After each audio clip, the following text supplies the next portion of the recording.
Come on, let's make magic.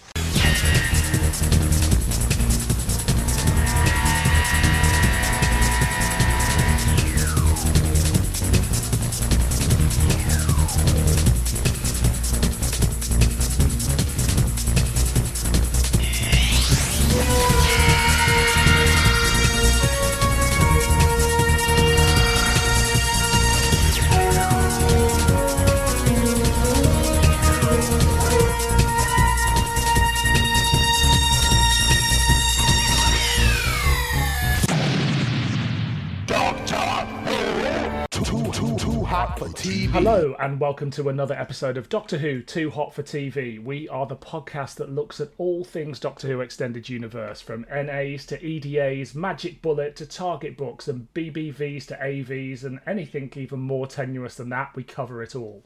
Today's guest is John Isles, 1/3 of the hosting team of the Tripodscast, a podcast dedicated to the Tripods novels, TV series and the works of Sam Yude, aka John Christopher. He has been part of the Wastelake film production team making Doctor Who fan films and the award-winning original short films and documentaries for over 25 years.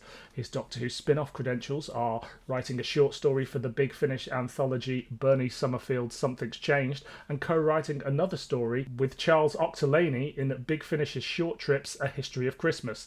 Wastelake Films also made the comedy short Autumn Diaries 2, a DVD bonus feature for BBV. So John, welcome to the show. How are you? Hi Dylan, thank you for inviting me on. I'm okay, a little nervous. It's just a nice experience and a little trepidatious to appear on other people's podcasts after doing my own for so long now. But, you know, I'm working my way around. I've done a few very British features for my friend Gareth Preston. Well, it's great to have you here. As you said, you've got the Tripodscast and very British Futures, but today it's all Doctor Who Extended Universe. And we've got three really interesting things to cover. Yeah. But first of all, I like to hit everybody with this question because it helps set the scene. It's very generic, but I need to know, how did you become a Doctor Who fan? Whoa, right, let's go way back in time. My earliest memory of Doctor Who is when I was 4 years old watching Destiny of the Daleks at my grandma's house. I didn't know what the Daleks were, and I remember her telling me that they were robots. I'll let her off, you know, for that. I was 4. And another memory from around the same time is Tom Baker came to our town, Huddersfield, to the department store to do a book signing. I was 4, almost 5. My brother was 3. My parents wouldn't buy me a Target novelisation because they felt that it'd be too advanced for me. Wow. Now, I've always been a good reader, so instead I have Doctor Who Discovers Prehistoric Creatures, which I still have the signed poster from Tom Baker. I had it on my wall for years. Amazing. This is the moment that'll make you go, "Aw." He had a K9 prop there as well. And while everyone was fussing around Tom, I went up to K9 and was disappointed and confused that he didn't speak back to me. Well, we'll make up for your lack of Target book today, I'm sure. And the thing that really catalyzed me into being a fan was in 1987 I really got into season 24 because I disliked Colin Baker. I watched all of season 22 and 23, but I just didn't like him. I never forgave him for strangling Perry. Which is fair, you know. It is, but you know, he's one of my favourites now. Yeah. But I'd read some Targets from the library. I remember Mordred Undead and Dark Invasion of Earth, which I'd only ever seen the film. So I pictured it as Cushing throughout the entire novel, even though I'd seen 5 Faces of Doctor Who. I'd forgotten about Hartnell. But it doesn't help that Target novelisation, at least one of the covers, has imagery from the film rather than the TV episode, does it? Yeah, it's got the film flying saucer. It's the one with the machine gun toting Robo-Men. Yeah. Which I think is a great cover. And of course, back then, I didn't even know Cushing didn't count as a doctor. So, you know, as far as I was aware, you know, it was legitimate Doctor Who. So that Christmas, my mum got me some second-hand Targets from a charity shop. I definitely got Web of Fear, Day of the Daleks, I think the Sea Devils, Death to the Daleks, Destiny. I think the person that had them must have been a Dalek fan. In fact, the Destiny of the Daleks was signed by Tom Baker. Oh, wow. Probably at the same session. I got mine signed, but, you know, 8 years later, I became a proper fan with the BC2 repeats. I watched the unbroadcast version of Unearthly Child. I watched it out of interest because I thought, oh, it'll be rubbish like Plan 9 or something. But it was amazing. I was captivated. And then I just got into fandom, bought Doctor Who magazine, and then started buying the books and videos. Nice. And it just kept growing and growing until I got married and had children. So Too hot for TV. I reached out to you about coming on the podcast, and we kind of stewed over a couple of ideas. And we're going to do a couple of firsts, actually, for Too Hot for TV, which is great. I'm always up for people coming up with new ideas. So the first thing we're going to do is Doctor Who and the Sea Devils by Malcolm yes. Hulke. Now, I hear people at home going, but you don't cover televised Doctor Who. Well, we are not. We're going to be covering the novel of it. And as I'm sure as we get into the discussion, people will find out, there are subtle differences, and it is different from the TV version. Yes. But before that, Doctor Who and the Sea Devils was written by Malcolm Hulke, as I said. It was released on the 17th of October 1974, some 2 years after the story aired, and about 4 months after Planet of the Spiders episode 6 had aired. So that was the end of the Pertwee era, and people were waiting for this new guy, Tom Baker. Other releases at the time, TV Comic had 2 comic strips running, which was The Metal Eaters and Lords of the Ether, neither of which I've ever experienced. Have you ever read any of the TV comic stuff? I found one in an annual that I was going through recently, my boxes of stuff. 74 annual, a story called Doctor Who in Petrified. And it was the third Doctor. I've glanced at the panels. Apparently it's by one of the really good artists. And it's that weird thing of annuals where, to save money, you've got a whole page that's blue and black, and you've got one that's red and black. Right. Or even, not green on this one, but, for those of us that grew up in this country reading many annuals of other kinds, they all did it, didn't they, to save... and I never understood at the time as a kid why this strange colour pages, why isn't it colour or black and white? But as for the TV comic strips, I've only read what was in the classic comics from Doctor Who magazine. Right. We haven't really covered any on this podcast, but I would like to at some point. It's a weird, interesting little area of Doctor Who history that kind of feels a little bit more... I'm going to say unlicensed, but they weren't unlicensed, obviously. But, perhaps there wasn't somebody casting so much of a watchful eye over what people were doing. No, I've been reading the very excellent comics fanzine, Warp. Yes. There's an article where, I'm going to say Donald Tosh or John Wiles did look at the storylines for the comics. And they did reject one where the Doctor had turned invisible and was going to kill his enemies or something. so there was some overview, but obviously not enough. Yeah. And I think Barry Letts may or may not have commented on some Pertwee ones, but you're right, it's kind of like, just do your own thing and we're not that fussed. Yeah. And the people writing them have probably either never seen Doctor Who, or like the artists were only given reference photos, say like the 10 Planet Sidemen always turned up because that's all the artists had. It is bizarre. It's a weird but fun sometimes little side universe, isn't it? Yeah, it's this thing of like, I'm really glad they exist, and I love it when almost somebody else reads them and points out the funny discrepancies and things like that, but I don't know whether I'd want to spend, months trawling through them all. No, there's a couple of books about them. Yeah. Ian Scoons, is it? Yeah. But no, I've enjoyed reading Vorp. It's kind of reminded me how much I enjoy comics. Vorp is a fantastic magazine, which is for people who aren't aware of what it is. It's essentially a Doctor Who magazine about Doctor Who magazines, but it is a fascinating read just in terms of it just looks at all the comic strips and things like that in great detail. But we digress slightly. We were talking about Doctor Who and the Sea Devils, which, as I said, was released in October of 74, at the same time as the novelisation of The Demons. So what's your general relationship with the Target books? So, Christmas 1987, I was 13. I had maybe 5 or 6, maybe 7 Target books my mum had bought me from a charity shop, because I'd really enjoyed season 24 that year. These are stories I'd never heard of. Obviously, I was aware of previous Doctors. Yeah. But just reading, say, Day of the Daleks, for example, I thought it was the best story I'd ever read. The clever plot of, the bomb going off was the terrorists from the future trying to stop the bomb going off and preventing the war, causing the war. It was just brilliant. The Death to the Daleks with the infamous Dalek in Flames cover was there. Web of Fear, brilliant Troughton with a web and the Yeti. I thought that was really claustrophobic and that was really good as well. But I thought they were great and couldn't wait for the day when I would eventually see them, because I didn't even know about Doctor Who being on video then. Right. In fact, this is something that I may have to hand in my Doctor Who fan card, is that when it was in the news about Doctor Who being rested or cancelled in 1989. They said, "Oh, a statement from the Doctor Who Appreciation Society." I thought, there's a fan club. Sad gits. Why would you know? Why would you know? I can remember my first Target book being the Junior Doctor Who and the Giant Robot, which my mum got out of the local library. And I must have been... I got into Doctor Who in 1989, so it would have been around that time, 89, 90.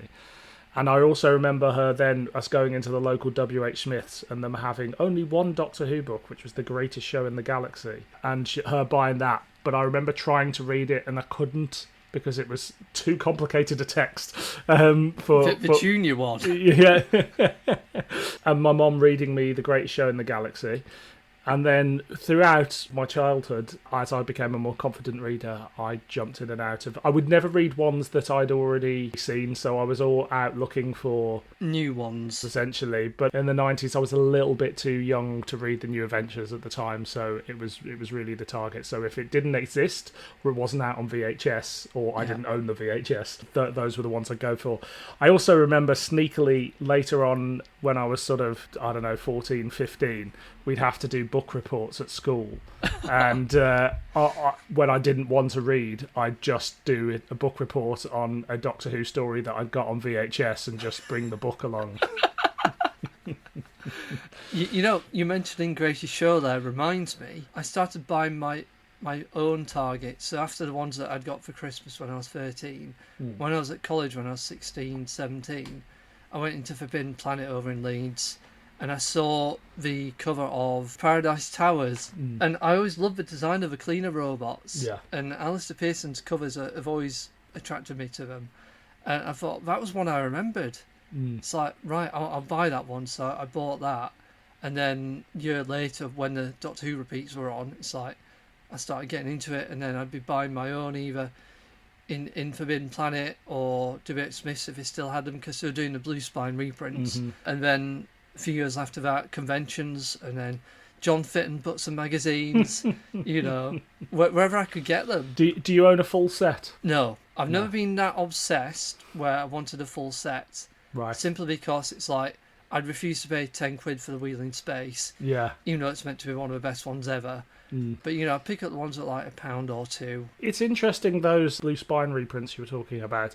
Because in the 90s, I remember people going, oh, we don't really like the Blue Spine reprints. It's all a nostalgia more than anything else. Now those Blue Spine reprints go for loads of money, don't they? Yeah, it's weird, isn't it? Yeah. You suggested doing this book. Yes. Well, actually, you suggested doing a Malcolm Hulke Target book. So what was it about Malcolm Hulke's Target work in particular? So I've always really liked the idea of Malcolm Hulke doing this thing where he gives characters life or makes them more realistic, like giving the Silurians names in the novel. Because on the TV version, he's emphasised they're intelligent, they're as valid a species as we are, but he doesn't quite go far enough to give them names. They're just the old Silurian, the young Silurian scientist. Yeah. And things like, I'll go on to the Sea Devils, but things like, he gives a maggot a point of view scene in The Green Death. He does. He gets into characters' heads and he tries to make real people. Like in Dinosaur Invasion, he's got Butler, played by Martin Jarvis on TV. To identify him, he's got a scar in the book. And I hope no one's going to come on the podcast and talk about this now, so I'm stealing their thunder. He's got a scar, which we find out when he talks to Sarah, that he got it from being a fireman rescuing a kid from a fire. Yeah. And that just puts a whole new perspective on the character. He's not this weird, malicious henchman or whatever, is he? He's a real person who was a hero. I just like that. And even going back to Faceless Ones on television, because he didn't write the novelisation of that. That was Terrence Dicks. Again, you've got this empathy for the bad guys. Yeah. Apart from the leader who's a bit evil, the rest of them, they just want to live. And I think that just appealed to me. Just giving those shades of grey to the characters, making them real in kids' books of all things. Yeah, I think he adds shades of grey and, a bit of nuance to the characters, as you say, in kids' books. This is not a slight on Terrence Dicks, who's written some great books, but everybody knows there is a point where Terrence Dicks is churning them out because... and that's not to say he's churning them out because he's bored, it's because they're releasing loads of them a year, and, they are quite flat retellings of television scripts down to sort of 90 pages. But I'll never forget reading Doctor Who and the Doomsday Weapon, aka The Colony in Space, for the first time when I was younger.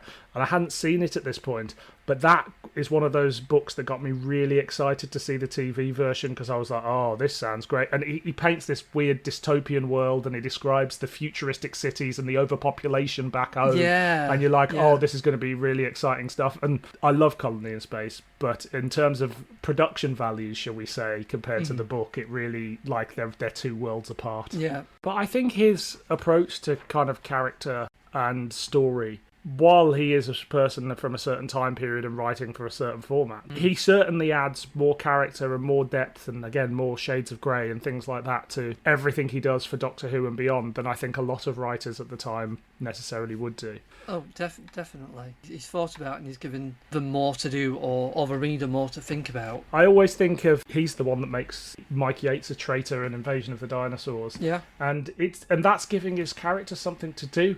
It may come a little bit out of the blue. Yeah. I just think he's got a great angle for character, and he wants to give people a bit of a backstory. Oh yeah, it's like in The Ambassadors of Death on television. Terence Dicks and Trevor Ray Story rewrote David Whittaker's script. Yeah. And I'm pretty sure it was him that made Carrington a sympathetic villain. Yeah. Who wasn't a villain. And he did the same with Silurians, of course. And yeah, exactly. And I think that was his thing, not to have outright villains, even though he had the Master in a couple of his stories. Yeah. I guess he might be the exception. I mean, yeah, but he does make the Master slightly more empathetic in the Sea Devils. Not loads, but we'll come to that shortly. Yes. So, what do you think of how this has been transferred from screen to page, essentially? Well, to say that it had to be condensed to be a shorter book, I think it's longer than the regular targets, because this one's 140 and about 100 pages. It fits. I still find it an exciting story. Yeah. Even though I'm now familiar with it from the television. But I think it does a good job. And it just shows how much filler is in those Pertwee six-parters. Yeah. You know, you don't have the extended boat chase. You don't have the scene with the clangers. It's all there. You know, it's simplified, but again, he's given a bit more depth. We'll get on to why I chose that one out of all of these novelisations that has the biggest change or revelation or the biggest character moment that makes the story, it just elevates the story above the television version out of all of his novelisations. Which moment do you think that is when Trenchard is killed by the Sea Devils and the Doctor finds his body, and we've known this from reading the scene, is that Trenchard's pistol was still, the safety catch was still on the pistol. Yeah. And so he couldn't have shot. Whereas in the TV version, he does fire his gun, but to give the character more depth, his safety catch is on. The Doctor, without anybody seeing, quietly takes the safety catch off to give the guy dignity in his death. It's a great moment, and it's those little touches, as you say. What I like about how it's transferred from screen to page, this is almost like the Sea Devils, the movie. It's restructured, and those first sort of 40, 50 pages are basically just episode 1. Yeah. But they're made meatier, but even though you know what's coming as a fan, I'm sure as a kid reading this, you would find it really because it builds up the mystery in the classic episode 1 stance. But as you say, it goes towards the theory that there is a lot of padding in the middle of those six-parters. Then it kind of jumps around and takes certain elements from the other episodes before getting to episode 6. It's funny you say that about it being Sea Devils the movie. The bit when the Sea Devils come out of the sea to get the Doctor and Joe. In the book, it's 6 Sea Devils. The same number from television. Yeah, that's true. Why didn't he amp it up to like an army of hundreds? I know, or even just 10. Yeah. But no, in the book it says 6 Sea Devils came out the sea. Brilliant. I really like what he does with the opening of the book, because I stuck on the TV version while I was working at home this week. I didn't pay too much attention to it, but I hadn't watched it in a while, and I just wanted to get a feel for it. And in the opening scene, which probably lasts 40 seconds in the televised version, there's this submarine crash or boat crash or whatever it is, and you see a Sea Devil's hand. In this, you get the full reveal of the Sea Devils, but it gives this nameless extra almost on the TV version, like thinking about his crew, thinking about family at home, and for a moment thinking the thing tearing through the bulk of the ship is going to save him, and then ultimately it kills him in quite a callous way. And it's quite a sharp, shocking opening. Again, it's Hulke giving character to minor characters. He does the same with Dinosaur Invasion with Shuggy McPherson, the drunk Scottish football fan, with a hangover, wakes up, deserted London. It's exactly the same thing. In fact, I made a note about this. So the crew of this merchant ship, they've all got nicknames. They're called Scouse, Jock, and Jamaican. Yeah. Right. Now, I've heard a tiny bit of the audiobook read by Geoffrey Beavers, and there's some dialogue from Jamaican because our main character's remembering a conversation. Yeah. And I don't know who told him that accent was acceptable for Jamaican. It was recorded in 2021, so I don't know. But also, the guy even says the Jamaican isn't actually Jamaican, does it? It's from Trinidad. Yeah. So Beavers is doing some kind of Caribbean accent of some kind, possibly slightly more convincing than Jim Davidson's. But either way, who signed that off? So when I opened the book and it's open with this thing, and I thought, oh, where's it going with this? Is this going to be some sort of questionable, dated politics? But it's not. It's just on the ship, they've got nicknames based on where they're from. I know. I did think, though, it does feel slightly dated, as you say. But you're right. Maybe sailors do that. They have nicknames based on where they're from. I was worried it was going to be a little insensitive, but I didn't feel like it came across that way. It just felt like of the time. But it was more a comment on the captain's ignorance than any shade thrown in the direction of the Trinidadian character. I also think the book's slightly funnier than the TV version. There's a particular moment I'm thinking of it's the first meeting between Captain Hart and the Doctor. The Doctor saying he hasn't got any passes, and Hart's getting a bit pissed off with him about that. But in the TV version, that happens very quickly. But on this one, it's just this whole big roundabout chat of, how would I have known this was private property if I came in from the sea, as you say, and there were no signs out there?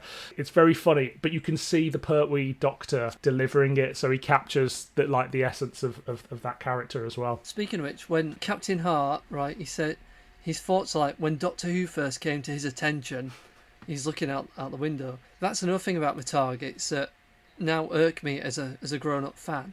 It's like certain bits, characters will think of him as Doctor Who, and yet no one ever refers to him as that in dialogue or even himself. Yeah. It's kind of like this grown-up thing that fans like, it's not Doctor Who and or whatever, is it? But that's the thing, when the programme's credits from Hartnell onwards said Doctor Who, you're stuck with it, and yet even David Whittaker put in the writer's guide, never call the character Doctor Who in dialogue. Yeah. Well, why don't you just clear that up for everybody for the last 50 years? You're right, they do refer to him as Doctor Who. And there's also this thing of, there's never a description of this thing is called the Sea Devil. It's just the Sea Devils are on the front cover, and the moment they're mentioned, they're called the Sea Devils. Which I guess, you've got a certain amount of pages, and you've got to make the assumption that everyone's going to know that they're the main monster in this. Exactly. I mean, the Doctor does refer to them as Homo Reptilia a few times, and calls them lizard men and women. But even he calls them Sea Devils. Yeah. So it's like, so Doctor, you're advocating them as people, but you're still using this racist slur. I think that Doctor Who as a whole has just accepted that both the Sea Devils and the Ice Warriors, even though that's not their name, it is just what we refer to them as, and also themselves, and it's just a coincidence.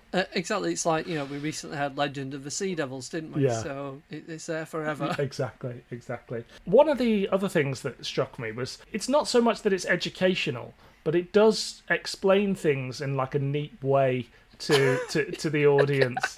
I'm thinking there's a thing about sonar equipment. Yep, that's really good. The Master goes, we're going to need sonar equipment, and Trenchard sort of goes, sonar equipment? ? And then the Master explains what it is, and Trenchard goes, I know what you mean, but where am I going to get it? But it's a great way for an 8-year-old reading that who's not going to know what sonar equipment is. Although, despite how non-patronising they're written, the two bits where Jo seems to have lost an IQ point because the Doctor has to explain to her what Mayday means when he uses it to call the air sea rescue, and also explain what the Mary Celeste is when we talk about the deserted oil rig. Thinking, oh, for goodness sake, Malcolm Hulke, he gives all his depth to the monsters, and yet Jo Grant, he treats her like a simple child. On the other hand, though, the scene where she's evading the guards and rescues the Doctor shows her intelligence and skills at improvising and coming up with plans. So I can understand why he had to explain it to the reader, but why couldn't he have thought of a clever way like the sonar, as he did with explaining a Mary Celeste or Mayday call? Yeah, of course. I'd say they're the only things that really let it down is just Jo comes across as dumb in a couple of scenes. Yeah, no, I do get that. Are there any particular other characterisations that you're particularly fond of in there, whether it's the Doctor, the Master, or the supporting cast? I think the Master, just the way that when they meet him, the Doctor and Master always were courteous to each other. Yeah. When they leave him, he says to Jo, and may God go with you. Yeah. I wonder how much of that is an act, and how much of it is genuine affection for her. It's like my best enemy kind of thing. And just the way that Master uses Trenchard, and Trenchard's not an idiot, but he gets blinded by his patriotism. Yeah. And it's like, oh, right, this will restore my glory or whatever, they'll build a statue to me and stuff like that because I've saved England. He really comes across as like a man out of time, which he would be in that era. As he says, I think it's in the TV version as well, that he used to be the governor of a colony. Yeah. And obviously there isn't need for governors of colonies anymore, so he's now the governor of a specialist prison. And you can see that he was obviously held in high esteem by lots of people, and now he's really struggling to find. He wants to have his hero moment, but not for him, but for, as you say, for his country. Exactly. It's like one of his ancestors died fighting in India by doing his duty, and when he's going to confront the Sea Devils when they attack the prison, that's what he's got in mind, a glorious death. Yeah. But in the book, he leaves a safety catch on and doesn't shoot, and bang. And also, another little thing you were talking about, the Master there, also in that scene, as the Doctor and Jo depart, it says the Master even has like a little tear in his eye. Yeah. Which I thought was very sweet. Again, whether it's the Master putting something on here or whether it's genuine, who knows. But I always felt with the TV version and with this that there was a warmth that was real between the Doctor and the Master there. Yeah. Like, it didn't feel to me like it was all part of the cunning plan. And something I do like that they do with the new series is have the Master especially see it all as a game. That he's just having fun with lesser creatures that he doesn't see as important to bait the Doctor, whereas the Doctor's the hero who's like, no, leave all these people alone. What are you doing? You're a weirdo. And I think some of that shines through in their relationship in this, certainly. I'll tell you what else is interesting. It's all Master stuff. It is when the Doctor's remembering the Master being put on trial by the British government. Yeah. It's hush-hush, but the public know about it. He's like this mass terrorist, but it's all a closed court. Yeah. And like there's even talk of a death penalty. Yeah. And the Doctor then pleads for his life. And I'm thinking, well, the death penalty had gone. Were they just thinking about bringing it back just for him because he's been so evil? And then, in a similar thing, it's like when he's with Trenchard. Trenchard's an idiot. He hates him, but he's useful to get out of prison. Yeah. And he wants revenge against humanity just to get to the Doctor. I also think, jumping back to the Master's trial, the boat driver that's taking the Doctor and Jo over says, "Oh, waste of taxpayers' money. We kill the Master," which is quite big ideas for an 8-9-year-old to kind of deal with. But it's again adding these layers to the story. It's bringing real life. It's like when Walker, the obligatory Pertwee man from the Ministry, in the book, when the Doctor said, "I can negotiate peace between you and the Sea Devils," well, Walker says, "We can't even live in peace. Look at Israel, look at Northern Ireland." Yeah.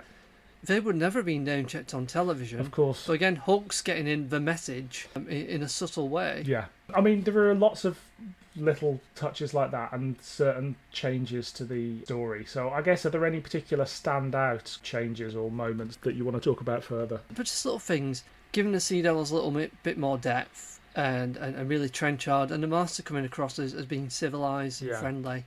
They're the moments that stand out. Yeah. And it's just really entertaining still. One thing that threw me slightly, but I did enjoy, was when the Master makes mention of the Ogrons. Yes. And I was like, but the Ogrons. That came out, but obviously the book came out later. But I love the fact that he's tied those two little things together, and it's just a nice little thing, I think. Yeah, because he wrote that as well. Yeah, as the Space War. Of course, there's a little thing as the Doctor and Joe arrive at the prison. There's just this little moment when they disembark the boat where they find a poem engraved. Oh, yes. And they just talk about the meaning of this poem, and it has no call to be there, but it's just a lovely little moment between the two of them. It sort of hints at creatures living under the sea off this island. So, legend or order has been passed down. But, that's another thing. The way that Malcolm Hulke puts in a kind of message. Joe thinks about the pollution that they're going through on this little powerboat, and later on the Master says how mankind's made different species of animals extinct when he's arguing with the Doctor. Yeah. That bit at the end when the Master says to the Doctor you committed mass suicide by blowing up the Sea Devils, and the Doctor thinks, well, he's right. I have done. Again, it's given this moral complexity to Doctor Who that's not always there. I think Malcolm Hulke's stories are always more politically driven. I think the Pertwee era in general's got quite a lot of that, and I think you kind of get the perfect balance of it, because you've got right-wing Terence Dicks versus left-wing Barry Letts, and they both make sure neither of them go too far, but they both know it's important to discuss these things, albeit through a kids' TV show or a family TV show. I'd go as far as saying that Malcolm Hulke is my favourite of the classic writers, because he did that. In fact, indirectly, he inspired the name of our son, because our son is called Malcolm. Right. Partly from, we spent 6 months trying to decide a name that we both agree on. So it's like we say that and go, no, I hated a person at school that was called that. and I just glanced along my bookshelf, and now it was writing for television. Amazing. And I thought, yeah, why not? Because I used the same method for naming soldiers in a video game called UFO, Enemy Unknown. So I just look at my shoulders, so New Adventures authors became soldiers. Amazing. And stuff like that. We even jokingly thought, what if we gave our son the middle name of Hulk? So it'd be Malcolm Hulke Isles. I think that's a great name. Well, I'd have to change it by default now, and he's nearly 14, so he may or may not object to having a fake middle name, but it's there anyway. So the version you read, was it the reprint or was it the original? The original Chris Achilleos. It's a reprint from 1975. I love that cover by Chris Achilleos. I just think it's so... It's brilliant, isn't it? The way it's just against the white, and then you get like all the colours that really pop on it. I mean, Chris Achilleos' covers are always brilliant, but that one in particular, it's so striking. And that's kind of early on when they're setting up that look, and that's the first great, you get that run of Doctor Who books that all have that they now emulate with the new Target books. Yeah, it's weird and good that Achilleos design has become so associated with the series of books now. Is that the first one to feature a companion? Yes, it is, yeah. So I had a quick look on TARDIS Datacall or wherever it was, and that was one of the facts they came up with. They were like, yeah, it's the first cover to feature a companion. Wow. What I'd completely forgotten about until about page 2 or 3 is that there's also pictures on the inside. Yeah, by Alan Willow. Yeah. I'm not sure which other ones he illustrated. Some of the likenesses are slightly off. Yeah. But I guess that's a hangover from them being children's books, isn't it? Yeah. When I read Doctor Who and the Daleks, that has illustrations. I think that was amongst the batch I got in 87 as well. Whereas the later ones, like Where We Feared David Alex, didn't. I think David Alex has a map at the beginning of Audley House, but that's about it. But some good drawings. There's only about 6, but I'd say the one where the Sea Devil comes out towards the Doctor's pretty good. Yeah. Oh, and this one, the Sea Devil watching the submarine on a monitor. Yeah. I quite like that one. It's like, these sailors being gunned down by the Sea Devil. Yeah. And they are very much in a style of children's books, but they just add a little bit of extra depth, and I can imagine being 7, 8 years old and just being really excited to get to the pages with the pictures. Oh, definitely. When I was that age, books that were all text did seem a little off-putting. Yeah, completely. Is there anything else you want to say about Doctor Who and the Sea Devils? Something else that I think Hulke added, when the Master says he's not human to Trenchard, he says, I've got 2 hearts. Our body temperature is 60 degrees Fahrenheit. I don't know what that is in centigrade, but obviously it's different. Our breathing's differently. And it's like, well, Malcolm Hulke co-created the Time Lords, didn't he? So is that a legitimate fact? We have to go with that now. 100%, that's canon. I just thoroughly enjoyed going back to it. And as you know, I ask everybody whether they think the particular choice is a clanger or a banger. So is it a clanger or a banger, John? Well, since the clangers were excised from this version, we're only left with one choice. It's a banger. Brilliant. It's a banger from me too. I haven't read a Target book in 20 odd years, so it was really nice to go back to them and to go back to one that I don't think I'd read before because it was quite an early repeat, The Sea Devils, so I don't think I would have ever read it. So yeah, it's a banger from me too. Good. I'm glad to have reintroduced it to your life, Dylan. Thank you very much.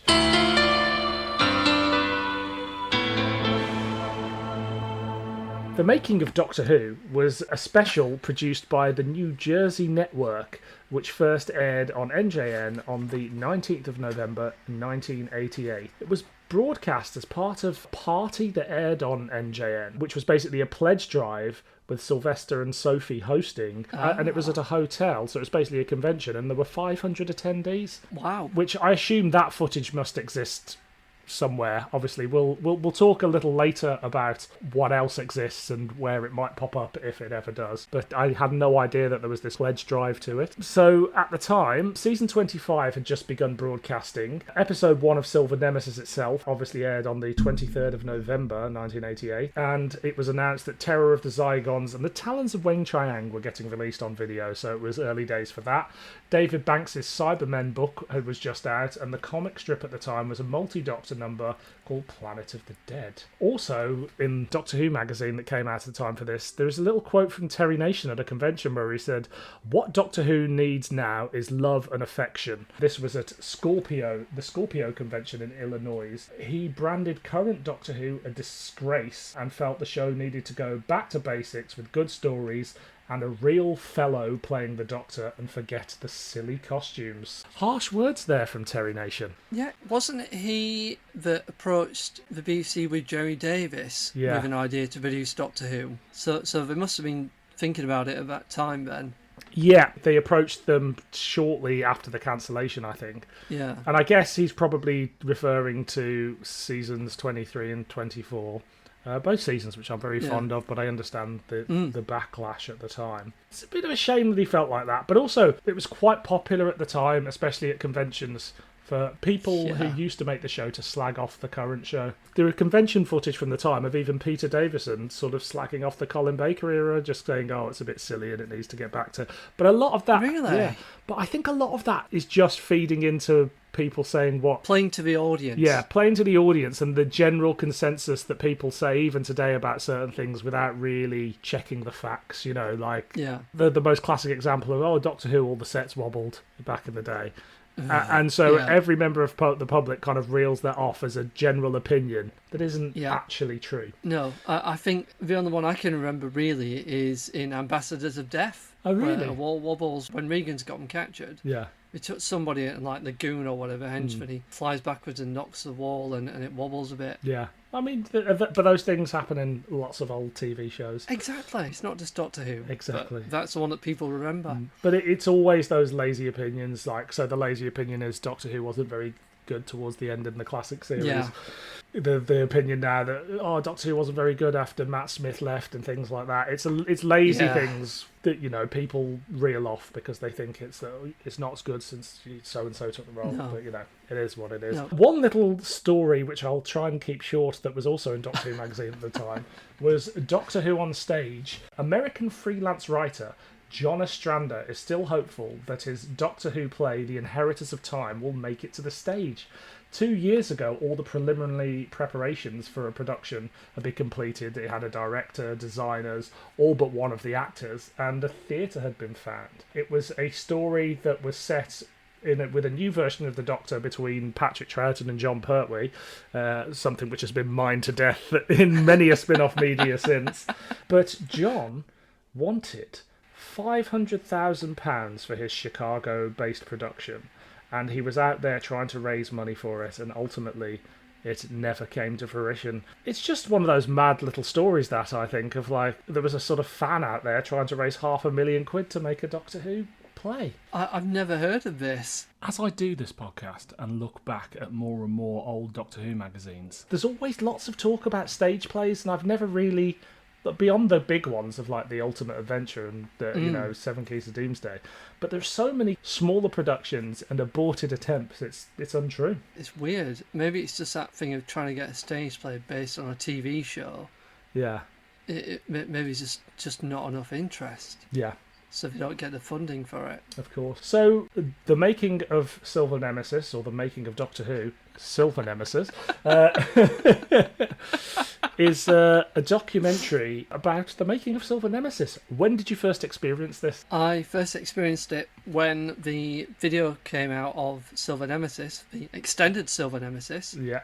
With the shiny, glittery foil sleeve. Yeah. I think I'm one of these people that always wants to know how things work or how things happen. And so I'd taken an interest. So 93, when it came out, I was into fandom. I'd read Doctor Who magazine, read behind the scenes stuff. I'd seen making of film documentaries as well. Yeah. This was the first television one. And apart from, say, Resistance is Useless, it was the first Doctor Who documentary I'd seen. In fact, this might be the first actual making of Doctor Who ever. Yeah. Because you've got those bits from Who's Doctor Who, where they're rehearsing Talon's Wen Chiang. Yeah. But really, there isn't anything that shows them rehearsing. I think this is a really good introduction, especially to me, for just things I've read about. So you've seen the producers run, you've seen the rehearsal room with bits of tape representing the set. They interview all the cast and crew, like Chris Clough, director, explains stuff. Makeup designer, Norka, director, explains stuff. Lighting director explains stuff. Set designer, they explain their jobs. Yeah. And I think if I was a kid, in fact, even as an amateur filmmaker, things I learned from watching that have gone on to inform my approach, because I didn't know anything when I started. Yeah. And I think it's a really good example of how everything's done and documenting the production. And it's just really entertaining as well. I find it quite fun to watch as well, because, you forget Sylvester and Sophie, when they're rehearsing or just playing around between takes, are just so amusing and just get on so well with each other. Yeah. It's just infectious, the energy. As you say, it's a real insight into the process, and it's the sort of thing that makes you want to be there. It makes you want to be a part of. Yeah. You can see why it gets people into wanting to make television and film and things like that. It does look a little bit at the pressures, especially when they talk about how they're going to achieve certain things and certain things going wrong. Yeah. But I want to be on that tour to not Windsor, but pretend Windsor, and it just seems like so much fun, and it's like, oh, what? This is a job that people can actually get paid for. Exactly, and it's not patronising at all either. I mean, even that little bit where Kev McCulloch demonstrates the music, plays that bit of Remembrance, which is the best part of Remembrance, the soundtrack. But it's like in '88, so I watched this in '93, so it wasn't that old. Yeah. This is just really good. It's how it all works. Yeah. This is brilliant, and we didn't get this kind of documentary until they started doing Doctor Who DVDs. Yeah, so. Exactly. It's a little time capsule of the time, because we get a lot of insight now into what things were retrospectively like, and we might get on the Blu-rays, you get raw studio footage and things like that, which is great. Yeah. But this is just like pulling the best bits of that and also getting their contemporary thoughts on what it is like to make the show. Exactly. I think apart from that Talons, I don't think we've got any footage of Doctor Who rehearsals, have we? No, I don't think we have. I think these remain the only two. It's quite a unique moment to capture. It is unique. It is, and it means quite a lot to me. Like, I used to watch it again and again as a kid. Like, I just... Same here, but I was an adult. I mean, I would have been probably any age between sort of. This came out in '93. Did you say something like that? So May '93. I was 10 in '93, but I probably didn't get it till like a couple of years after. So I was 12 there. But I can almost picture myself, my childhood bedroom, sitting there and watching it. It's really weird how kind of vividly it sits there, and as you say, it doesn't speak down to the audience. You learn what everybody does, and it just suddenly makes this magical world slightly more accessible. Yeah, I know you work in TV. Did this influence you at all? It absolutely did. I think there are several moments in my life that I can say definitely influenced it. One is this. Yeah. One is the making of Mind Game, the real-time spin-off. That one. The making of Mind Game is longer than Mind Game. Yes, it is, yeah. But it's a brilliant documentary. Yeah, it was so... I really remember that specifically, and like being like, oh, people do this as a job, or I could do this as a job. And then the other one is not a making of documentary, but when I was about 12 years old, there used to be a Doctor Who convention called Panopticon that happened in Coventry. I went to one of them. Which one was it? When it moved to Manchester for a couple of years. Yeah. No, I was there as well, but I grew up in Birmingham. No, really? I grew up in Birmingham. Obviously, Coventry isn't too far, but also it used to be in September when my birthday is. So I got into this routine of like, what do you want for your birthday? I want to go to the Doctor Who convention in Coventry. Oh, brilliant. You know? I wish my parents could have done that. If it had been London, they would have been like, no. Of course, yeah. It was also perfectly timed with that my dad would take me, and my uncles would pop along, and they basically just go down the pub for, the afternoon, and I just go and sit and watch Sophie Aldred do a talk or whatever. But one particular year, we stayed over for the evening entertainment, which was a bit... Oh, wow. And they used to have a celebrity meal. And you'd sit down at the table and you'd be sat with one of the stars of Doctor Who. My dad warned me, he was like, you won't get John Pertwee or somebody like that. It'll be somebody who used to be a Cyberman. And so we got, there were say 10 fans sat around this table. The VFX guys, so it was Mike Tucker and a guy called Alan Rocky Marshall. I've heard of him. Mike Tucker is a really entertaining guy. He is. Rocky Marshall. I can't remember where I know him from, but I know the name. But they used to be kind of a duo in the 90s on the convention scene, but they did Red Dwarf and Doctor Who and all those things. And I guess potentially because they didn't want to have dull conversations with older fans, they just zeroed in on me, who was quite disappointed because I wanted John Pertwee or Sylvester McCoy. And they just started talking to me about special effects, and that is... I think that's probably like that sliding doors moment in my life where I was like, I don't do special effects, but just this sliding doors moment of, you could work in telly and do that sort of thing. But that's a slight digression. To answer your question, yes. I know, you're meant to be interviewing me.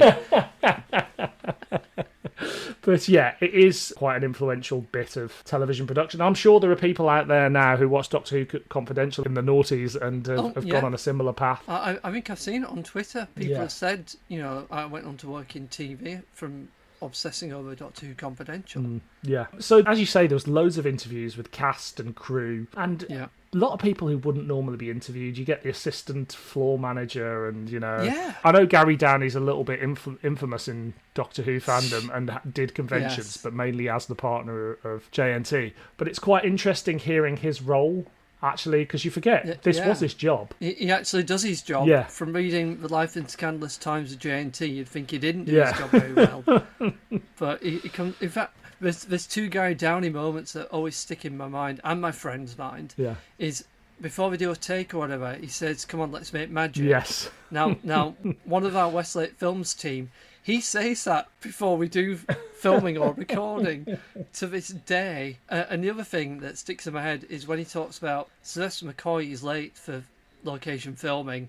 So, like, most of the cast have come down on the bus from London, but McCoy's being allowed to come in his own car. And Downey's saying to the documentary crew, this is why I like everyone to come on the coach, because I'd rather know where 50 bodies are all together in one place rather than scattered throughout England. It's a brilliant moment, and he comes across very well on it, and you do get conversations between him and Chris Clough. Chris Clough comes across so well in that. Yeah. He seems so knowledgeable about what he's doing. Yeah. In fact, I had to look this up. He went on to produce Ballykiss Angel. Yeah. And Skins. Yeah, he did. Which were really successful. Yeah, he just comes across almost like a new generation of television directors. He's out on location, trying not to do multi-camera and stuff. I know a lot of that was influenced by JNT's budgetary decisions, but even so, his stories on location always feel like they feel slightly more epic than some of the other directors were. Yeah, he did The Ultimate Foe, didn't he? Yes, he did. Yeah, at the Pottery Museum in Stoke, which looks nothing like it does on television in daylight. but you're watching it, the way it's lit and shot, you would not think it's such a small space in real life. It comes across so well, and it comes across so well with the editing and the angles in Silver Nemesis. Yeah. I think all these stories, even Delta and Bannerman looks great. Yeah, 100%. And so I think it's great to get a bit of insight with him on the job. I also think there's the one little sad moment where John Nathan Turner talks about moving on, and it's like, now knowing what we know about him and how much he wanted to move on, I know. it's just like... It's sad, isn't it? It is. It's tragic. It is. Especially when the host, Eric Luskin, says, if John Nathan Turner's name's on the credits for season 26, why will that be? And he says, because Sylvester McCoy persuaded me to stay on. But obviously, sadly, the reality was the job was a poisoned chalice that no BBC producer wanted. Yeah. And if he didn't stay on, they would have cancelled it a year earlier. Yeah. Or years earlier, wouldn't they? I mean, knowing what we know about JNT now makes it's a very sad end to what could have been a promising career. Well, what was a promising career, and he did very well, but he never really recovered from that Doctor Who anchor around his neck. No. But it's lovely seeing him interviewed here, giving some good insight. I always wanted to know, and I still don't know until they finally release it on Blu-ray and it's cleared up, what's on the shelf behind him? Are they books? Are they videos? What's on those videos? What's in those books? I know one of the things he's got is that Doctor Who video game. Yes. The one with the sort of purpley cover. Yeah. I've seen that, and there's what might be some kind of Saturn Award or something like it. But there's a row of... Oh, yeah. When I was a kid, I thought they were Mythmakers tapes, but clearly they're not Mythmakers tapes, because... No, they're probably Doctor Who either blank tapes that they've got or the commercial ones. Yeah. That's a good point. But yeah, the New Jersey network wanted too much money for it to be on the DVD of Silver Nemesis, didn't they? Yeah, that's a real shame, and I hope they can rectify it for the Blu-ray. I hope so. They might see sense. Yeah, because it's a great documentary. What I didn't realise was also that we're not even seeing the full version on the VHS, because Eric Saywood's refused permission for clips from his stories to be used, which is wild. Yeah. They obviously filmed a lot of footage. So there's... Yeah. And a lot of the unused footage was shown as little fillers on the pledge drive.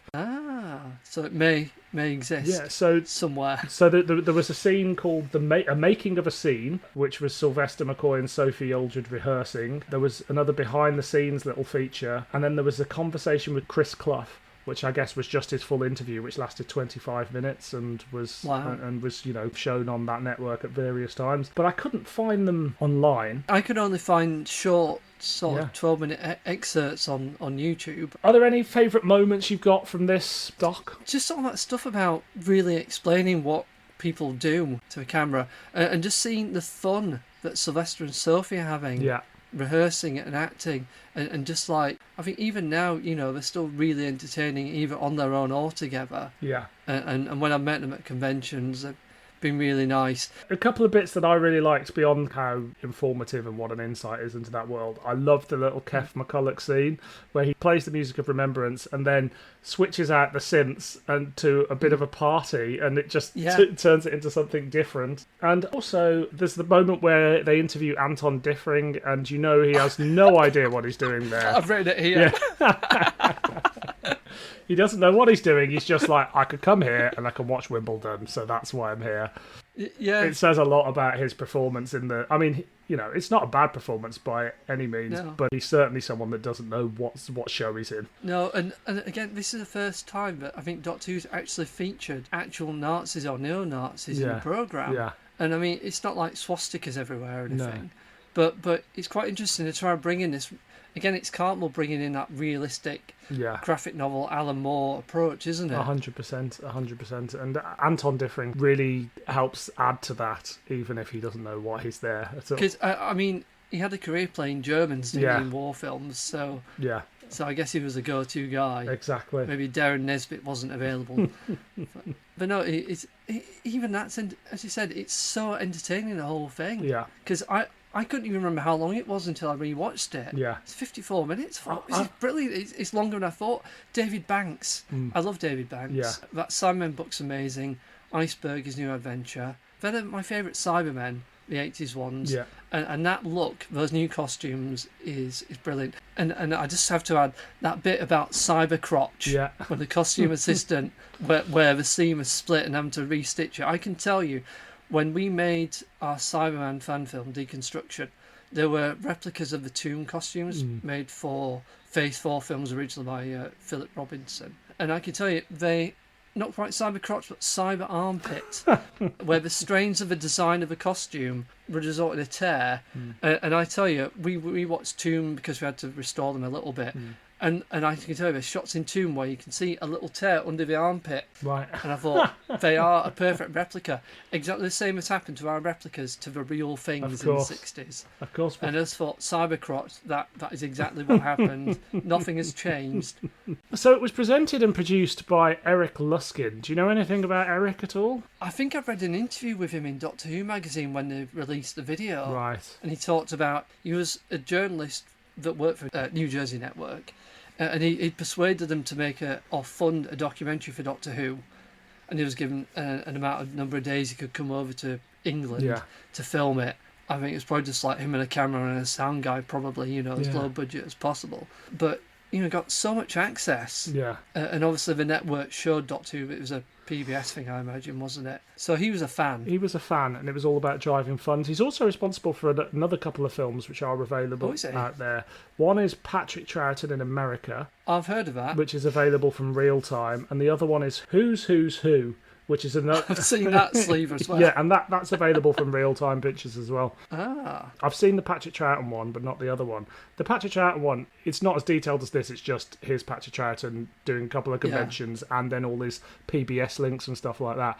But for someone there isn't that much footage of being interviewed, it's really nice to watch because it is all about his time on Doctor Who. That's all people care about, so it's worth tracking down a copy if you can. He was obviously a fan, but he was also the face of this publicly funded network, and his agenda was like, I can probably make some content and raise some money at the same time to keep us on air. Of course, why wouldn't you want to make a documentary about something you love? Yeah, exactly. I'm very glad he did it. I'd be interested to know whether there's more footage beyond the little things they edited, like do the rushes for this still exist somewhere? Is there more of it somewhere in an archive in New Jersey? Well, if there is, there'll be an NTSC, so they'll have to be PAL converted. Yeah.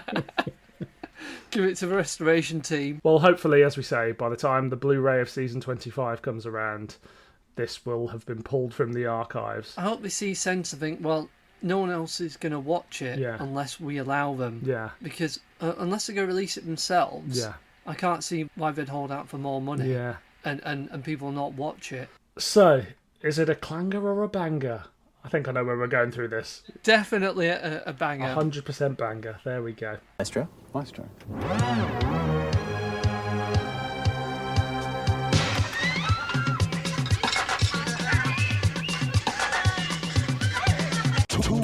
hot for TV. So, before we move on to the final release we're going to discuss today, you've got a bit of a background in Doctor Who spin-offs and Doctor Who fan films. Do you want to tell us a little bit about that? So, growing up, I always enjoyed telling jokes or writing stories. And I never knew what I wanted to do. I still don't in a way. So when I was in my teens, I thought I'd like to be a TV writer because I love Star Trek, I love Doctor Who. It was the very beginning of things like BC Writers' Room as well. Yeah. So there were these open pictures, but I was never good enough or confident enough to submit stuff. So I'd written articles, reviews and stories for fanzines. And then the logical thing was when I made friends in 95 at a convention, they made their audio plays, Jamie and Kate audio productions. It was Kevin Hiley and Jonathan Miles. And eventually it just morphed into us making videos. Nice. Along with a guy called Mark Morgan, who we're no longer in touch with. Mark, if you're out there, get in touch. And so we made a couple of videos that we don't let people see. And it was just a way of like, not quite everyone wants to do it for a living, but it's enough of a hobby. And there's something about Star Trek and Doctor Who that spark fans being creative, whether they do it for a living or just as a hobby. Making fan films, making fan audios, making fanzines. There's just something there about it, I don't know what. And so we made fan films, released on VHS, of course. And then we decided to make some original comedies and dramas and eventually documentaries. And around the mid-2000s, I was a member of my local video club, so we entered their competitions and some other amateur things. And we won things like Film of the Year, nice, Best Cinematography for... One was for a sci-fi drama. They're all on YouTube. We can plug it later. And another was a documentary I made about my granddad. He worked in a fine worsted mill all of his life. So I interviewed him and we made a film as a college project for me. Nice. But that won Film of the Year and Best Cinematography in our local club's competition. And most people do say nice things about our stuff that we make. Obviously, real life and COVID got in the way, so we haven't made anything new for a while. But we're still there. We're planning to come back like a phoenix rising from the flames. But through this periphery, another of our group, Gareth Preston, we had this BBV connection. So we're friends with Paul Ebbs, who was a script editor for Bill, and Steve Johnson as well. Yeah, he did some work for Bill. So we kind of knew Bill a little bit. And Bill approached Gareth about doing a special feature, Auton Diaries 2, a sequel to Auton Diaries that was on the original Auton's DVD release. So it was a co-production, more or less, really. We did it all. Bill oversaw it, commented on the script and the edit, of course, because he was going to put it on his DVD. So possibly that and Deconstruction, a Cyberman film, not featuring the Doctor. Yeah. It's just me, I'm afraid. And everyone working on it said, John, it's your best acting role, because I barely have any dialogue. It's mostly silent, because I'm not very good at remembering lines. I'm better at writing them or organising the shoot than being in it. But it's a case of being a small group. It's like, who's most suited to playing this part? John, you can play this part.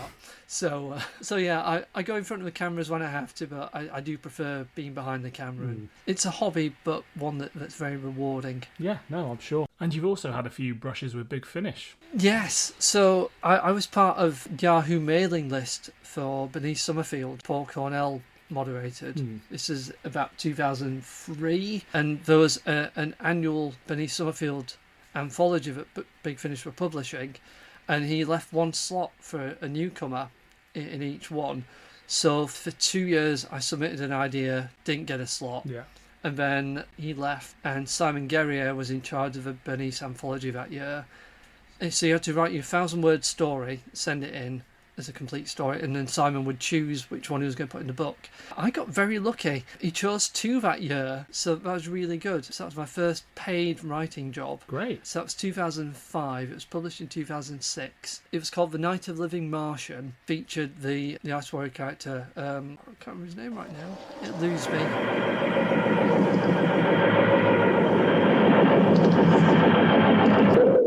Hello, future Dylan here, coming right from the heart of the Matrix, aka my office / man cave with TARDIS data core open in front of me.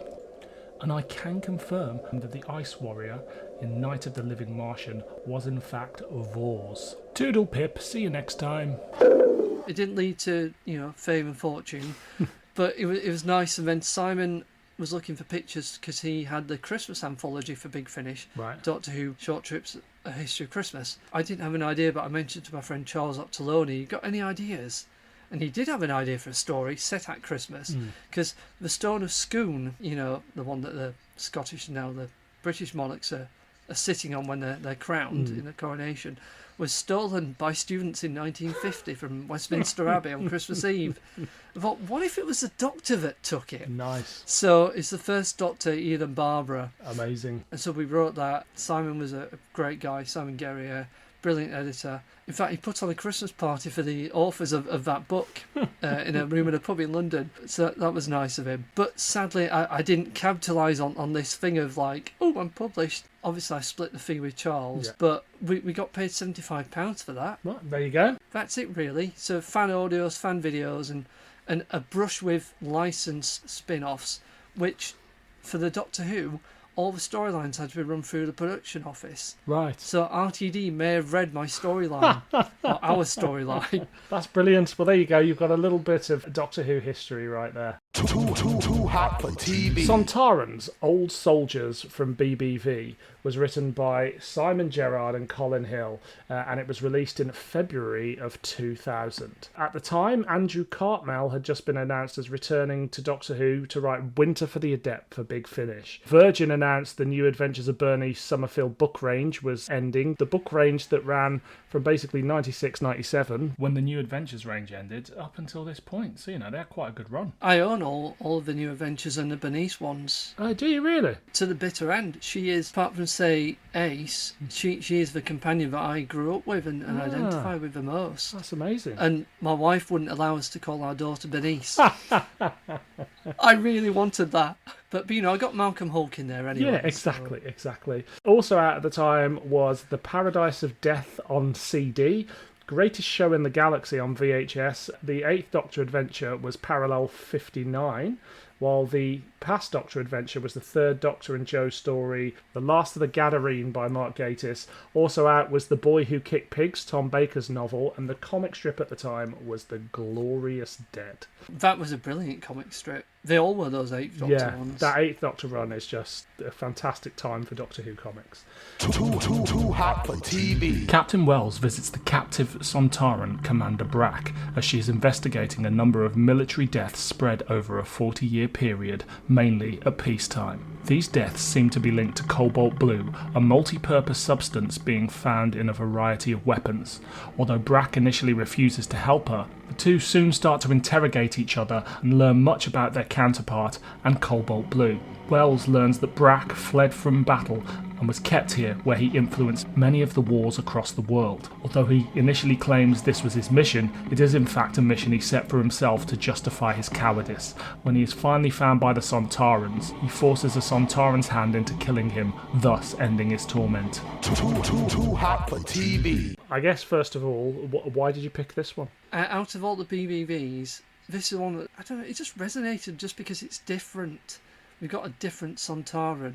I know there's a slight difference in Conduct Unbecoming where the DNA is degenerating and are questioning orders. Yeah. But this is one that basically becomes a human because he's been in human captivity for so long. You know, he's thinking like one of us still, even if he's a Sontaran. Yeah.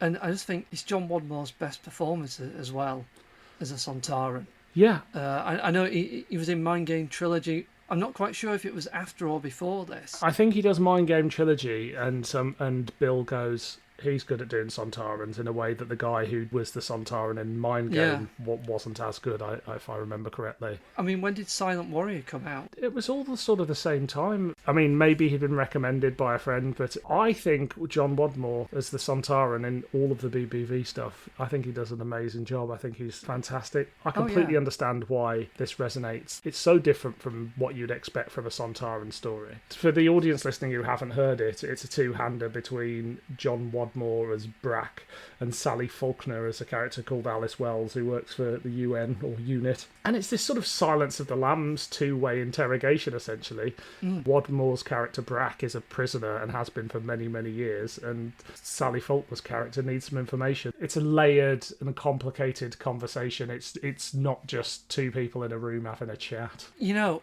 it's funny, it's almost like Malcolm Hulke could have written this because you're giving that depth to a Sontaran. And also they discuss, I mean, it doesn't get that deep, but they discuss the morals of warfare as well. Bombing of Dresden, Churchill, all that kind of stuff as well.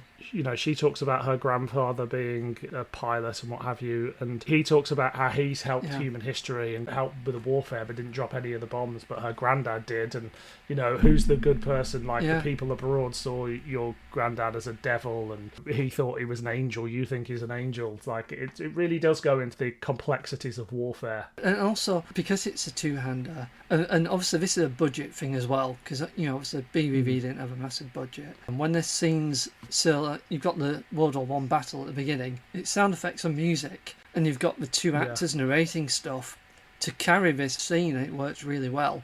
And later on, when Brack is talking about how he managed to crash land on Earth, you've got the sounds of the space battle that he was in, and it's just him narrating it with sounds and music, and that comes across really well. It's a really cheap way of doing it, but it works. And his dialogue is so rich and so well delivered. Yeah. The way he sells certain moments, include there's that moment where he's sort of debating with himself in the cell and basically going a bit mad. He is a Sontaran deserter who, in a moment, sort of basically fled from death, which we all know the Sontarans aren't supposed to do. And then he creates this mission for himself on Earth. Throughout the episode going, is he really on a secret mission? Or has he created it? And it's revealed at the end that obviously he has created it for himself. Yeah, that's really interesting because they're supposed to die in battle. The Sontaran that comes at the end to basically slap his wrist says, you've lived for 8 years, longer than any other Sontaran. And he's not supposed to, and he's become more human and less Sontaran. The Sontaran that comes to slap his wrist isn't even there to kill him. No, because that'd be an honourable thing. it's better to humiliate him by letting him live. And the reveal that ultimately Brack starts a fight with the Sontaran, and the reveal that Brack's actually had a gun the whole time. I know, I'm not quite sure how he managed to hide that, but... Because he didn't want to get killed by the humans, I think, is the thing. Oh, that's true. That's why he's got it. But yeah, as you say, I don't know how he hid it. But I'm sure if he's had access to technology, he's been able to create something, because he's obviously been helping the war effort in different ways. Yeah, because it's one of the guns he developed for the humans. It's some kind of cobalt blue laser thing. The cobalt blue stuff is kind of a means to an end in terms of the plot, but it's really an excuse for them to jump into the psychology of these two warriors, two very different warriors. Yeah. But as I said, you get Sally Faulkner of Invasion fame playing Wells. What do you think of her performance here? I really liked her character in The Invasion, so I was familiar with her. Obviously, completely different character, but I think she's just as convincing as Alice Wells. She's convincing, she's believable as a soldier. Obviously, she doesn't know what to expect from Brack. At first, she doesn't realise he's an alien until she meets him. You know, she comes from a family of fighters who fought in the wars, and I think it's almost like you said, it's like Silence of the Lambs, isn't it? Yeah. Because I think she's trying to befriend him in the same way that Hannibal and Clarice kind of become friends, don't they? They have to earn each other's trust, and he only wants to impart information to an equal, so he's testing her to make sure that she is worthy of him, even though actually he wants to talk and impart this information in a way because he's lonely. Because he says for, I can't remember how many years, he sat there not saying anything until he decided, all right, I will join in. Yeah. This is what I'm going to do. But it has to be on his terms, so he's imparting information to show what a superior being he is, even though she's learning from him and learning more about Cobalt Blue. But I think she delivers a great performance, and it's great that she starts to gain some empathy for the character, and she's actually quite remorseful by the time she finds him dead at the end. But she does play second fiddle to Wadmore's character, he's the impetus for the plot, and so he gets all the best dialogue, but that's no shadow on her performance. I love John Wadmore as a Sontaran. I love it even more, the fact that he's not a Doctor Who fan at all, but is in so many of these things, but he's just mates with Nick Briggs. You get more honest performances from him when he does show up in things, because he's not influenced by somebody else from watching the Time Warrior 20 times. It's just someone's gone, this is what they're like. And I think he gives one of the best Sontaran performances that you get out of, including some of the TV stuff. He does. I remember the making of Summoned by Shadows. Yeah. I think he decided to give up acting. He did, yeah. And Bill Bates kind of persuaded him to do Summoned by Shadows. Yeah. And that got him back into acting because he enjoyed making that. He's great here, and it's an interesting thing because there are certain moments in the differences between the human and the Sontaran that are funny, but I think the difference here, the Sontaran is played completely straight, so it's not the comedy take on the Sontarans that the new series has done quite a lot is one particular take. I'm not going to slag it off or anything like that, but it's interesting here to see it's done as, okay, they can still be funny when actually being completely straight characters and being menacing as well. I think, if anything, he's closer to the Kevin Lindsay version of those two stories, rather than, say, Invasion of Time, or even the Two Doctors, but then the Two Doctors is Robert Holmes, and that's his vision of them. Yeah. So I'd say from the honour militaristic point of view, it fits with Robert Holmes' creation quite well. But as you said,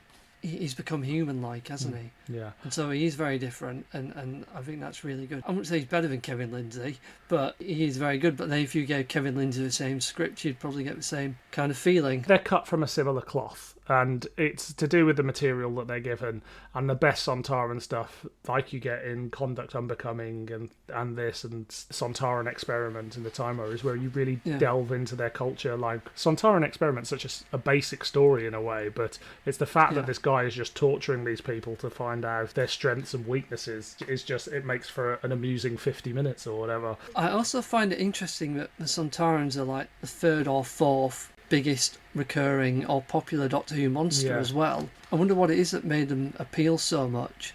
Because, I mean, the first two appearances were planned, but then Invasion of Time, it's like, we've got a gap, we need a script to be written in a weekend. You know, can we have the Sontarans, please, Bob? Yeah, it's a weird one, and then the new series obviously has a different take on them. I don't know quite what the appeal is to make them something that people think they need to keep bringing back and back, and I don't feel like the new series has ever really nailed them. I think probably the nearest is probably the most recent Jodie Whittaker episode, which I quite liked. War of the Sontarans. Yeah, but I feel like the BBV stuff and those early ones really nail it. Can I mention Shakedown? Yes, of course, Sontarans? Yeah. Again, that was something I looked forward to. I pre-ordered, got the VHS, and it's signed by the cast and Terrence Sticks. So that's another tape taking up space in my loft.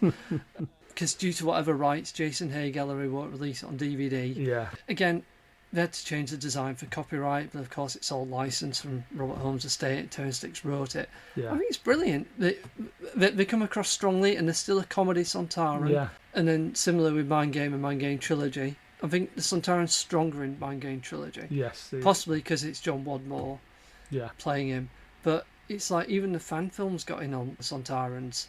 It's like they focused it because clearly no one's going to license the Daleks or the Cybermen. So it's like, who can we get? I mean, Bill Banks had a treatment for a Cyberman versus Ice Warrior film. Yeah. You know, so the Ice Warriors again are knocking around, aren't they? And there was also an Ice Warriors film that was planned by somebody. This was only on a post on Gallifrey base just before the new series, and it was going to be, I think it was set in like a monastery or something like that, with an Ice Warrior and a monk character, and it was a redesigned Ice Warrior, and the guy behind it never got made because I think the new series came back and various things happened. Yeah.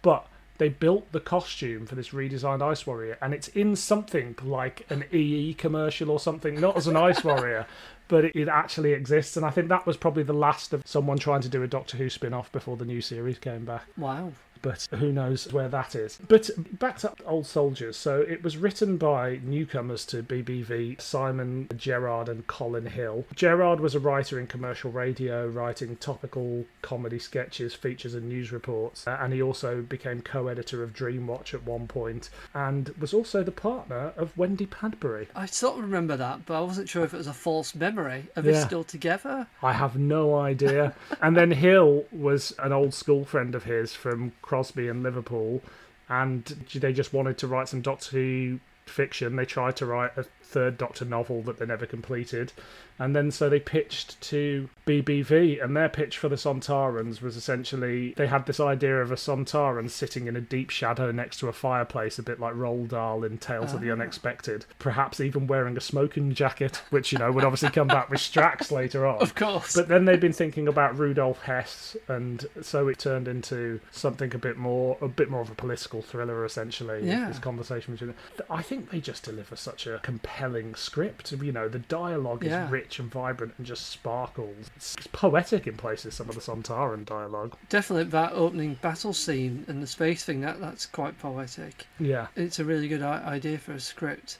It's interesting, their follow-up one, Infidel's Comet, was BBV trying to do an original one, just like they did the pattern as well. But this is the only one Gerrard and Hill worked on. Yeah. I don't think they did anything else Doctor Who after Infidel's Comet, did they? No, it's a shame, because Infidel's Comet was one of the weaker releases, I think. Yeah, it wasn't. Oh, there's a Sontaran cameo. Yeah. One line, wasn't there? Yeah, there's like a cameo from a few different... I think the Canine and the Mistress appear in the scene as well. Literally I'm like a line. Sure. But I think it's just cut from one of their previous audios. The thing I always remember about Infidel's Comets is that it's not a bad story. It's kind of like a big Hollywood blockbuster, but it's done in a BBV style, and it doesn't quite lend itself, whereas this is perfect for BBV. It's two people in a room having a conversation. The production design, the sound design of it all works really well. And this is the sort of stuff that they're really good at. Simon said that he was unhappy with the ending. He felt like that needed a bit more work. How do you feel about that? I think you're right. It seems slightly implausible that he's been able to hide a gun on him all this time. But the idea of him turning up and saying, "Oh, we found you, we're just going to let you die in shame," is quite good. Yeah. But it is a bit of a cliche that he prompts a fight to get himself killed. But aside from that, I think it's all still really good, even the ending. It is a bit rushed, but yeah, it works really well. There was brief talk of turning this into a film for obvious reasons, that it could have been done quite cheaply. Of course. I'm glad it didn't, because I think you capture the lightning once, on this occasion. And while I'm sure it would have been a decent video, I don't think it would have been... like certain things like where he's talking about the war and stuff like that, if you don't see it, it doesn't quite work. No, you could still do sound effects and a soft focus on his face, but it just wouldn't have the same impact. So is there anything else you want to say about Old Soldiers? They're getting the obligatory sexual reference that seems to have to be in all Sontaran stories. Yeah. I can't remember the exact line, but he says, your species gave up cooperative reproduction to make war. Yeah, no, it has to be there. One of the things that I really liked as well is the fact that he's been there for years, and he was sort of seen as a national treasure in a way, like and like all prime ministers come to visit him, bishops, lords. He says all these things, and he had a relationship with Churchill, which I thought was just such a cool idea that he was sort of like in a way guiding the history of humanity a little bit. This is absolutely one of my favourites of the BBV, so I was very glad that you picked it. Like this, I think it's an absolute triumph of the BBV range, and if people ever go to me, BBV audio range, can you recommend some? It's this and Ice Cream and a few others. But definitely one of the highlights of BBV was this one.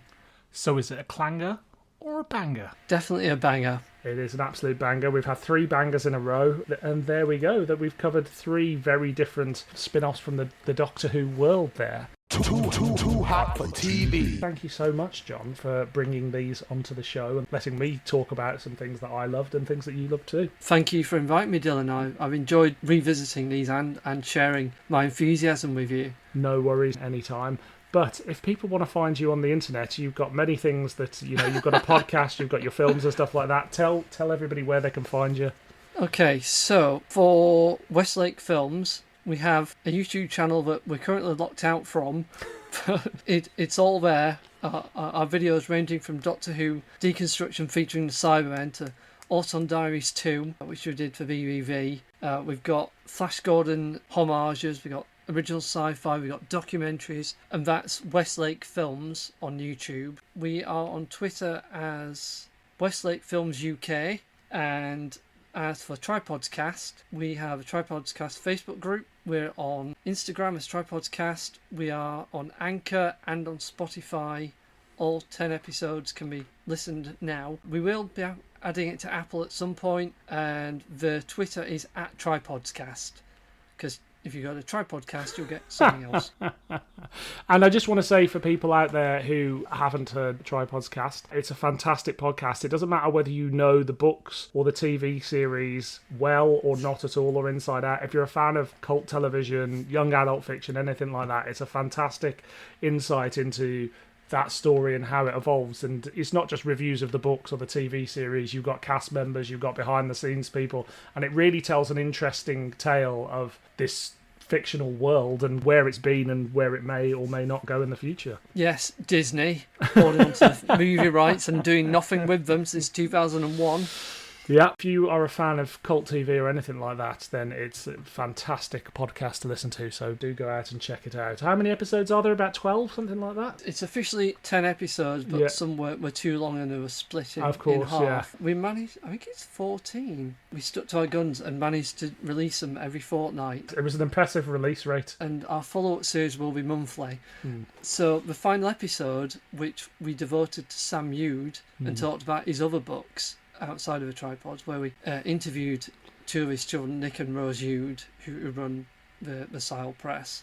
We spoke to them, and between us, the hosts, we read about 9 or 10 of his non-sci-fi and other sci-fi books and chatted about those, and resulted in some people going out and buying them. Amazing. So they've stepped out of the Tripods ghetto.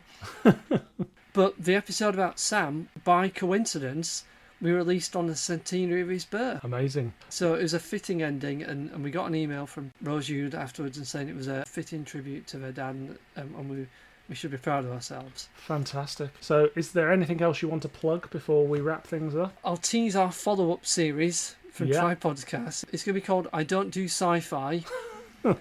Because Danny is a non-sci-fi fan. She loves the Tripods. She loved the Blight Mountain. She loved the series. And so we're trying her with other stuff now. And we're going to begin with Star Cops. Nice. And we're going to be recording that in September. I don't know when we're going to release. We might bank a few episodes before releasing it. But stay tuned to the socials of Tripodscast for news on that.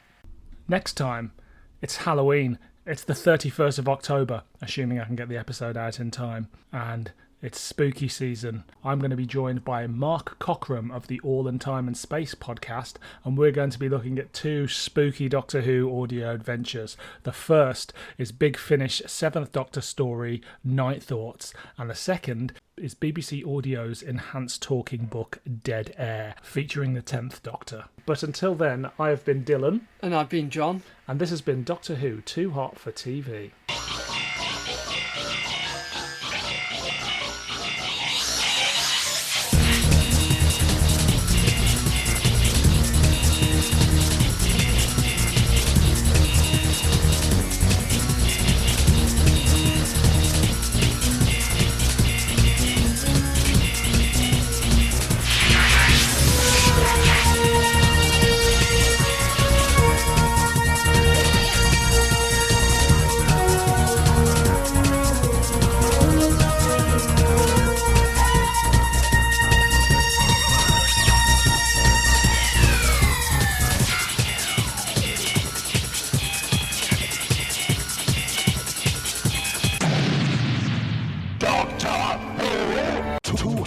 Hot for TV. For the listeners at home, what are you holding up there? So this is a How to Be a Television Writer. Right. He published in 1974. So basically he explains how the television studio works, gives you a difference between videotape series, film series. This is basically J. Michael Straczynski's screenwriting book. Right. Decades earlier. He's written some example scripts he made up for the book by John Smith. So there's teleplays, and then there's bits from Zcast, Crossroads. There's a Dennis Spooner script extract for Jason King. Oh, wow. For the Doctor Who section, and I think this is Malcolm Hulke showing his humility. He uses Carnival of Monsters. Oh, wow. The first three scenes. And he gets a couple of quotes from Barry Letts and Robert Holmes on that story as well.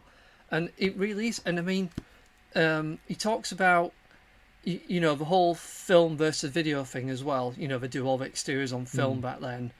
And how you'd move actors from studio set to studio set. So you'd write your script like the early Doctor Who's. Yeah. You'd have one set of characters in one set, and then you'd cut to the other set with the other characters while those moved to the new scene. All that's in there to be treated as live. It's really good. It was republished in 76 and 80, so this is a 1980 edition I got. It was also republished as Writing for Television in the 70s. Right. I got it second hand off a bookseller years and years ago. But it's a really good book, and it's quite humorous and funny. It's not serious at all. It gives you all the addresses of the TV companies you could write to them. It really is a really good guide to writing for television. That's amazing. Not quite as relevant now, but his comments on characterization and dialogue all work. The TV structure's strange, but the book's really good. Too hot for TV.